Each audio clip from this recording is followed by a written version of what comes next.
Our world didn't whisper into existence. It screamed. A collision tore through the primordial void, igniting the heavens in flame. From that violent embrace, a glowing ring encircled our planet. From that scar of molten rock and fire, our moon was born. This isn't the gentle beginning you might imagine. It's chaos finding rhythm, destruction forging home. And much later, life would claim this home, because that rhythm of water, light, and time made the world's first breath possible. Picture this: no sky to gaze upon, no stars scattered across the void, no space to contain them. Only silence so profound it had no name. Then, ignition. Time began its flow. Space stretched outward, light broke free. From the universe's first exhale came the simplest building blocks: hydrogen and helium. Ages later, in the darkness, the first stars ignited, massive, brief, ferocious. Inside their nuclear furnaces, fire forged new letters in the cosmic alphabet: carbon, oxygen, silicon, iron. When these stellar giants died, they exploded, scattering their ashes across the void. Those ashes became the dust we're made of. The oceans, the mountains, even the clouds, all born from stardust. Before that spark of creation, science whispers here, uncertain. Some speak of quantum fluctuations in the vacuum. Others imagine infinite universes. Some see the hand of God. What we can say is this: everything we know emerged from a real beginning and from dead stars that left behind matter and memory. From that memory, Earth's story begins. Before Earth existed, there was a cold cloud of gas and dust, material expelled by dying stars and ancient explosions. Something disturbed that cloud, perhaps a nearby stellar explosion or a passing shockwave, and the cloud began collapsing inward. At the center, our young sun ignited. Around it, a flat disk of dust and fragments formed. This is where Earth was born. In that disk, dust refused to remain dust. Grains collided, some bounced away, others stuck together through weak forces. Over time, they became pebbles, then rocks, then ever larger objects. When a body grew massive enough, its gravity pulled in more material. An avalanche effect. Within a few tens of millions of years, Earth's seed grew into a protoplanet. During this growth, each impact released energy and heated the body. Heavy materials like iron and nickel sank toward the center. Lighter materials stayed on top. This process, called differentiation, gave birth to the metallic core at the center. Around it formed the rocky mantle, and a thin crust began forming on top. This separation explains two fundamental things: why we have a magnetic field and why the surface isn't metallic, but made of silicates. Rocks. When Earth had already grown large, another young planet entered its orbit. It was massive, nearly the size of Mars. We call it Theia. The collision wasn't head-on, it was oblique. The impact stripped material from Earth's outer surface, vaporizing part of it and hurling a belt of incandescent debris into orbit. Gravity gathered those fragments. In a short time, perhaps weeks or months, they compacted into a single large body. The moon was born. The newborn moon hung much closer to Earth than it does today, perhaps 15 to 20 times larger in the sky. Imagine an enormous red moon filling half the night sky. Then it slowly retreated to its current distance. The moon stabilized Earth's axial tilt. Without this stability, the climate would have swung chaotically. But with the moon, the rhythm of seasons became more regular. This proved crucial for life's future. After the impact, the surface was an ocean of magma. Heat came from three sources: heat from impacts, heat from compressed material, and heat from radioactive decay. Above the magma, a primitive atmosphere formed. Water vapor, carbon dioxide, nitrogen, sulfur, and other gases. It wasn't breathable, but it played a key role. It trapped heat, then slowly released it to space. Earth began cooling from the outside in. Crusts solidified and cracked continuously from new impacts and eruptions. When the temperature dropped enough, water vapor condensed. A phase of intense, prolonged rainfall began. Rain fell on glowing rocks, evaporated again, and fell once more. This cycle continued until water managed to remain liquid on the ground. Thus, together with gases released by volcanoes and a small amount of water that arrived on asteroids rich in hydrated minerals, the first seas formed. They weren't blue, they were dense and rich in dissolved metals, but they were true oceans. During the first 100 or 200 million years, remnants from the protoplanetary disk frequently impacted Earth. It wasn't a single deluge of rocks, but a long phase of impacts that gradually diminished. Large impacts vaporized portions of the ocean and crust, but between one impact and the next, the surface reconstituted itself, the crust thickened, and water refilled the basins. This alternation of destruction and reconstruction matters. Each impact also brought useful elements like carbon and nitrogen. Each cooling phase created new chemical environments. Meanwhile, deep below, the spinning metallic core generated a magnetic field. This shield deflected much of the solar wind and helped prevent the atmosphere from being stripped away. Earth was ceasing to be merely a world of fire and stone, becoming a stable system where liquid water and solid rock could coexist beneath a protected sky. The crust stopped being just wounds of lava and condensed into dark clumps, hard islands that resisted impacts and tides. They weren't continents yet, but fragments born from the constant cooling and churning of magma. Where water settled, a coastline was born, the first boundary between solid and liquid, and the endless cycle began. Water carves and carries, earth absorbs, fire returns. This exchange regulates the world's temperature. When the air fills with carbon dioxide, the planet warms and rains more. Rain dissolves rock and drags that same carbon dioxide down, which ends up back in the depths. It's a slow, natural thermostat. Not perfect, not immediate, but stable enough to keep water liquid where it should be, on the surface. The primordial sky was dense. Vapor, carbon dioxide, nitrogen, sulfur. It wasn't a kind sky, but it began to clear. Each eruption, each rainfall, each impact changed the air's composition. Sunlight, then weaker, was sufficient. Clouds retained just the right amount of heat. Nights no longer killed everything. Earth learned the rhythm between clouds and oceans. On the warm shores of volcanic islands, boiling puddles opened up. On the seafloor, hydrothermal vents spewed water rich in minerals and heat. Tides, guided by the young nearby moon, rose and fell forcefully, mixing salts, metals, and molecules.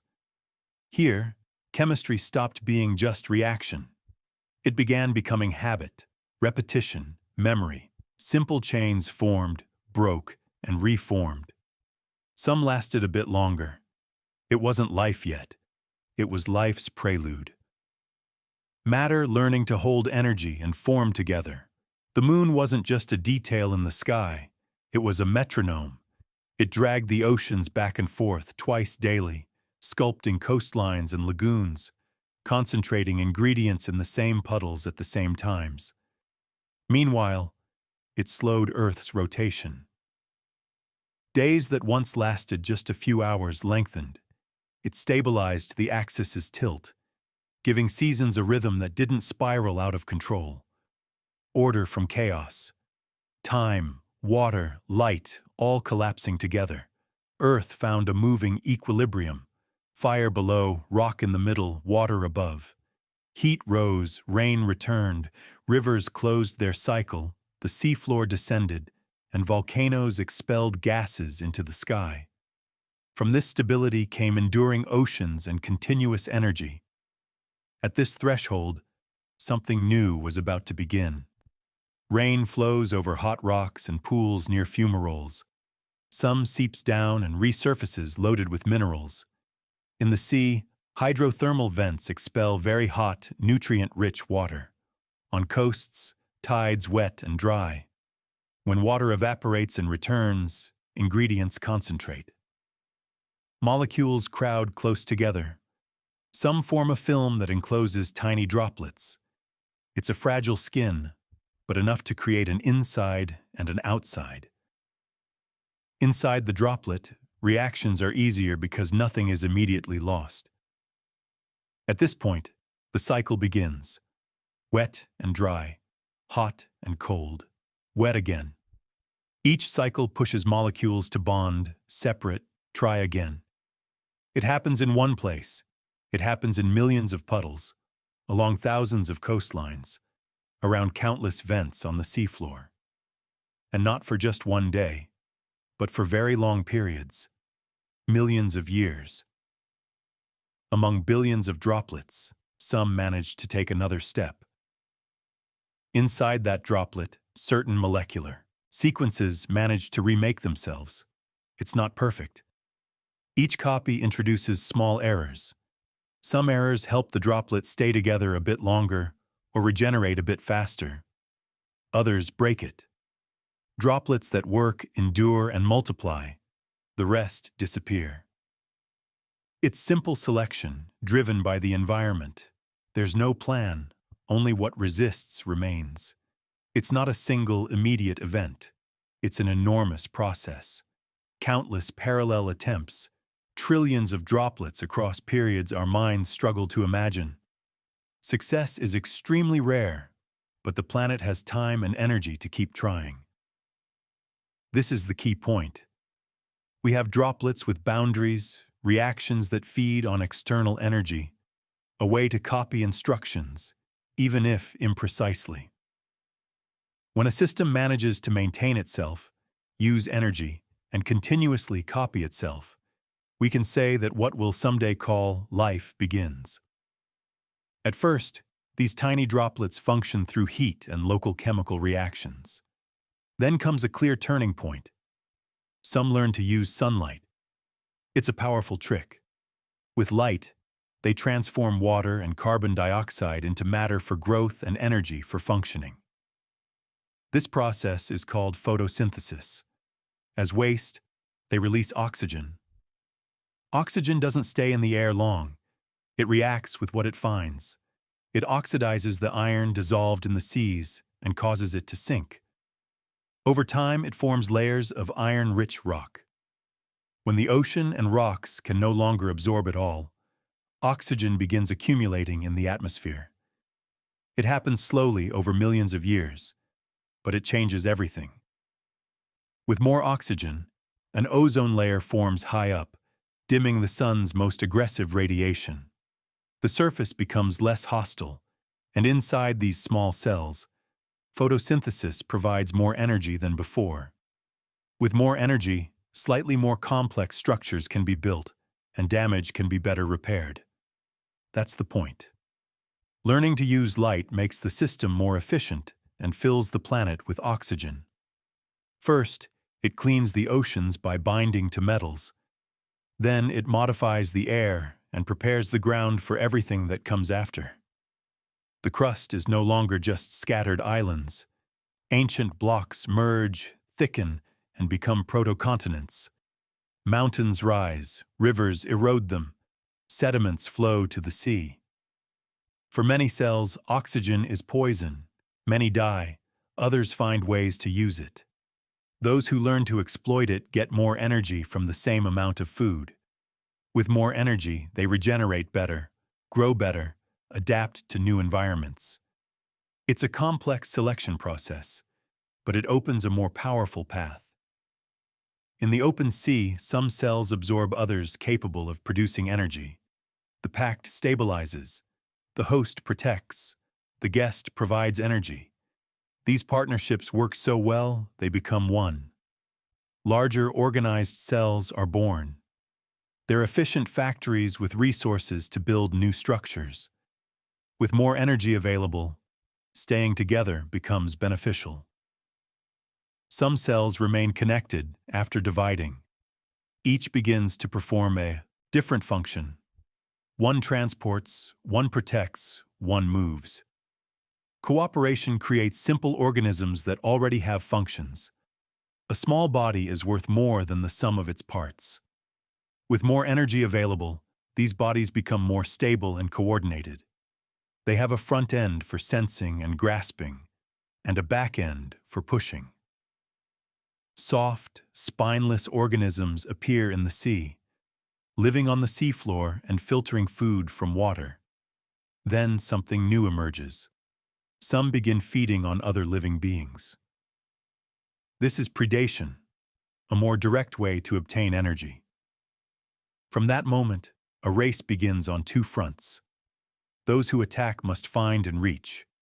Muscles emerge and senses become crucial. First, small spots appear that only perceive light and darkness. Then those spots curve like a cup and begin to perceive where light comes from. Over time, the opening narrows and the image becomes sharper until a natural lens appears. Thus, the first eyes emerge, enough to know where to go, what to chase, and what to avoid. Those who defend must resist or disappear. Shells, spines, plates appear, burrowing in sediment and camouflage. It's not a sudden leap, but a long series of successful attempts. Each new move generates a response. Thus, the sea fills with increasingly diverse forms and strategies. Then variety accelerates. External or internal skeletons appear, stronger muscles, more effective mouths and eyes. Predation forces defenses and improved movements. Continents shift and rise. The shape of coastlines changes, as does the rate at which bays and lagoons emerge and disappear. Rivers and tides bring nutrients to these places. Life uses these environments to grow, experiment, and specialize. Where there's continuity, complexity increases. Later, when air and cycles are stable enough, some plants will emerge from the water, bringing their energy factories with them. On shallow coasts, where water reaches knee-high then retreats, some fish learn to survive for moments out of water. Air contains more oxygen than water. Those who can drink it, with an internal air sac like a lung, resist better when pools dry up. The fins of some fish become stronger. They no longer serve only for swimming, but for pushing through mud. They develop wrists, digits, a neck that moves the head without moving the whole body. Shallow shores become a gym where they crawl, rise, take one step, then another. Leaving water offers enormous advantages. Air rich in oxygen, plants for food, few predators at first. But there's also a problem. Their skin dries out and their eggs spoil. The first to emerge remain tied to water. They're similar to amphibians. They breathe air, walk clumsily, but must lay their eggs in puddles. Later, some solve the egg problem by building a shell and an internal cradle that protects it. At that point, they don't need to return to water to be born. That's it. The ground becomes a stable habitat. It's not a leap. It's a slow march, composed of millions of attempts. Fins become legs. Air sacs become lungs. Bodies learn to bear their own weight against gravity. So animals don't emerge by magic. They emerge because, step by step, the boundary between shore and land stops being a wall and becomes a path. This story remains written. Ancient layers with domed structures speak of communities that built rock. Very ancient crystals show liquid water already present in remote times. Ancient lavas and sediments explain that the crust has been recycling for a long time. They're the planet's footprints. We read them and reconstruct the facts. From the first droplet to the first cell, from the single cell to the small body with functions, each step arises from three things: a boundary that protects, a way to use energy, a copying system with small errors. Useful errors remain, the rest disappear. Over time, the simple becomes capable. We started from a wound in the sky. That wound gave rise to the moon and gave rhythm to the world. Within that rhythm, Earth learned to contain the fragile. Water, air, the right heat, continuity. There the long chain we call life began. That's why today this planet is a home. We've told the story of how matter ignites, planets are born, water remains, processes repeat until something learns to endure. The evidence brings us here: rocks, light, time. But beneath all this, a question remains unanswered. What is the energy that moves space, matter, and life? Why do precisely these laws exist and not others? Science takes us as far as the data reach. Beyond that limit, mystery persists. Some call it God. Others seek or await new answers. Others see both. And that's where our journey continues, where what we know ends and what we can still discover begins. If this story has awakened something in you, stay with us and subscribe to the channel.